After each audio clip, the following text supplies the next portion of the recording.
السلام عليكم. لو انتي اول مرة تدخلي قناتي ما تنسيش تعملي اشتراك وتفعلي الجرس عشان يوصلك كل فيديو جديد بننزله. دمتم ملكات مع ليالي.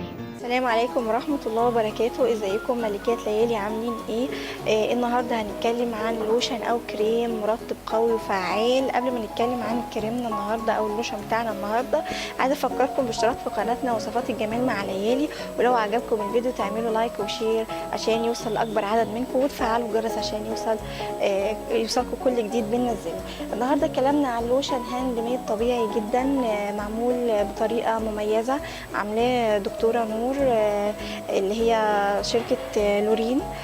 تمام. اللوشن ده 15% منه زبدة الشيا أو زبدة شيا، الباقي زيوت طبيعية 100%. الحلو في اللوشن ده ان هو ريحته حلوة جدا، مرطب قوي لأي مكان في الجسم، طبعا تشققات الايدين، الكعبين، الوش. كمان هو بيفتح على المدى، لانه زي ما قلت لكم كل مكوناته طبيعيه. هو كمان بيعالج وبيخفي تجاعيد الوش والبشره، كمان بيديها لمعه وطراوه ونعومه. بس عايزه اقول لكم وانت بتستخدمي الكريم ده او اللوشن ده لوشك، ادهني كمان منه على رقبتك علشان يبقى الرقبه متناسقه مع الجسم، تبقى مشدوده ما فيهاش اي تجاعيد.